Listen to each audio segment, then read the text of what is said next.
Hi everyone, welcome back to another video. Today we're going to be taking a look at a hypothetical 2020 general election situation between Tulsi Gabbard, the congresswoman from Hawaii, and Donald Trump, the incumbent president and businessman from New York. So we're going to be, just very quickly, let me find, here are the most recent polling data that we've been seeing. Right now we can see, oh, there we go. Okay. Right now we're seeing Trump with very big leads. Now, I'll tell you why this is a different situation than the Andrew Yang situation that we did yesterday, or the day before yesterday, whenever the video dropped. But Tulsi Gabbard right now losing to Trump by 12, 15, 13, and 8. So that's not great news for Tulsi Gabbard right now. So with those polling though, I really don't think that it's the best sort of data that we can get right now, because again, a lot of these voters still don't know who Tulsi Gabbard is, what she stands for, or any of that. And again, if you average out those polls, 8, 13, 15, and 12, if you do the math, it gets you an average of a 12-point lead there for Donald J. Trump. Okay, so that's the Tulsi Gabbard polling. But again, I'll tell you why this is a different situation than the Andrew Yang situation that we had. The Andrew Yang situation, Andrew Yang is just such an unusual candidate that we've never seen anyone like Andrew Yang ever run before. That's not saying that's a good thing. I'm not saying that's a bad thing. I'm just saying that's the fact. We haven't had anyone like Andrew Yang before. And I'm not saying this is a good or a bad thing to have in the potential Democratic primary. Right, so we kind of had to, give Andrew Yang the benefit of the doubt in some states, but it wasn't really enough to get him the win if you go and check out that video. Okay, so Tulsi Gabbard. The reason why it's a different situation, because she's losing to very similar margins that Andrew Yang is, if not even worse than Andrew Yang, in these Harris X polls. But we really need to take these with a massive grain of salt. I struggle to even call it a grain. It's like a spoonful of salt. But yeah, with Tulsi Gabbard, we've seen that Tulsi Gabbard, people like Bernie Sanders, very similar in policy, very similar in style. We can see with people like Bernie Sanders, he's leading Trump by 9, 8 points, right? And with people like Senator Elizabeth Warren, oh, gosh, my keyboard is lagging. Right, if we look at people like Senator Warren, oh my, this is going to be a long day, isn't it? Let's just wait for it to finish there, and then we can, right, okay, if we look at Senator Warren,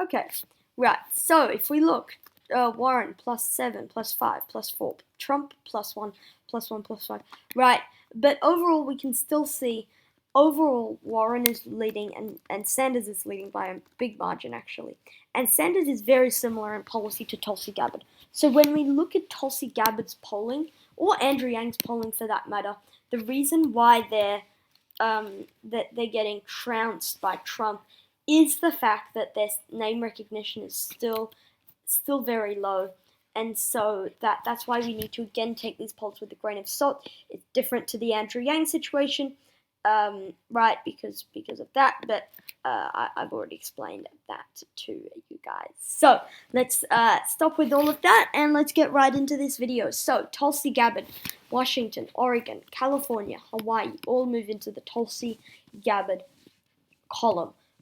In the state of New Mexico, this one moves into the Gabbard column. Illinois, Vermont, Massachusetts, Rhode Island, Connecticut, New Jersey, Delaware, Maryland, the District of Columbia, New York, Vermont, no, we already did Vermont, whatever, It's been a long day, hasn't it? Okay, Tulsi Gabbard right now at 188 electoral votes. Trump right now at 0. Let's fill some in for him.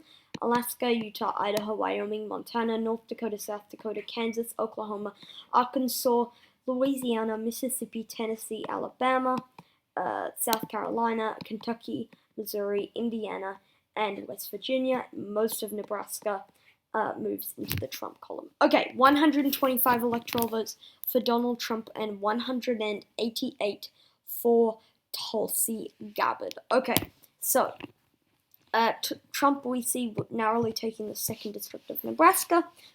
Very similar to Tulsi Gabbard, a progressive, a woman. She came up short in Nebraska to Republican incumbent Don Bacon.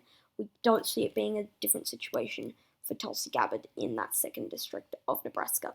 Okay, so as for the South, we don't see Tulsi Gabbard doing too well here. Trump narrowly takes Florida, very narrowly, Georgia, and North Carolina, all very, very narrowly, all within the margin for Florida may possibly even be within the margin for a recount. But we see Trump taking all of these 3 states because, again, we see Trump doing quite well here because, again, look at the 2018 midterms. Democrats fell short in Florida Senate. They fell short in Florida Governor. They fell short in numerous House races across those 3 states. And so Donald Trump, we see taking those 3 states. Okay, Tulsi Gabbard, though, we see taking the state of Virginia, and quite easily so, in a relatively decisive manner. Tulsi Gabbard takes the state of Virginia. Okay, as for going up into Maine, in the state of Maine, we see Maine at large moving into the Gabbard column, but Trump hanging on to that 2nd congressional district. Okay, Tulsi Gabbard, though, we see narrowly taking the state of New Hampshire, but Donald Trump, we do see narrowly taking the state of Texas, and narrowly, I mean narrowly, like, 3, 4, 5 percentage points tops. So 3 to 5 percentage points, 5%, it's more like 3 to 4, kind of 5 percentage points at the very, very, very top. Definitely not 5.1 percentage points or more. Trump, we see narrowly taking the state of Texas. That's strange. Sorry about this.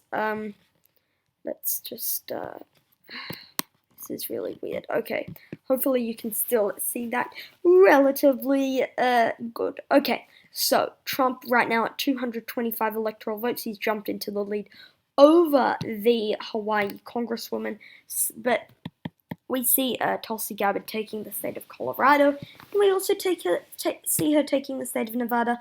We don't see this being all that challenging for her to do, given she is from Hawaii. She has that kind of, Latino population behind her. Tulsi Gabbard, the progressive, also could do well in those states. Arizona, we also see moving into the Tulsi Gabbard column. I believe this is the very first time I've given Arizona over to a Democrat in this series of 2020 election predictions. Not even Joe Biden or Bernie Sanders get this. Or like people like Kamala Harris, Elizabeth Warren, Cory Booker, Pete Buttigieg, Beto O'Rourke. The list goes on. But Arizona, we see Tulsi Gabbard narrowly taking, just because, again, look at the midterms. Now, I often cite this as an example in why not Democrats win, but Arizona moves into the Tulsi Gabbard column anyway. Okay, now going into the Midwest area, this is where the election will be decided. Minnesota, we see this one going into the Tulsi Gabbard column, but we see Trump winning in the state of Ohio. Right? We have the midterm results. We know what it is. Trump wins in Ohio. And we know the 2016 results, Trump won in Ohio. 2018, the Republicans won in Ohio. It doesn't need to be said. It's not really even a swing state anymore. But Ohio moves into the leaning Republican column. Iowa moves into also the leaning Republican column. Hasn't shown much love for Tulsi Gabbard in the recent polling that we've seen in the Democratic primary field there. Iowa moves into the Republican column. And again, look at the midterms. I mean, the governor's race there went to the incumbent Republican there over Fred Humble, the Democrat. We did see Kim Reynolds did in fact hold on to her governor's seat in the state of Iowa. We see Republicans continuing their success in the state of Iowa recently. Okay, the final few states we all see moving very narrowly into the Tulsi Gabbard column, because we see Tulsi Gabbard being a good, I should explain this in a different way. Clinton lost those states, right? Very surprisingly. But she only lost them by, in all cases, less than 1 percentage point.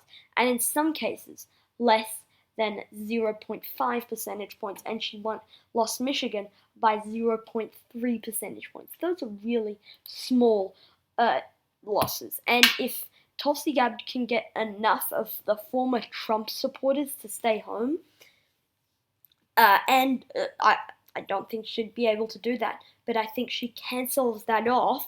Trump stays at about the same level, maybe even goes down a bit, and Tulsi Gabbard gets enough new voters and enough people who are Bernie or bust to move into their column, and Tulsi Gabbard narrowly winning in Michigan, Wisconsin, and Pennsylvania, pushing her over the line at 289 electoral votes compared to Trump at 249.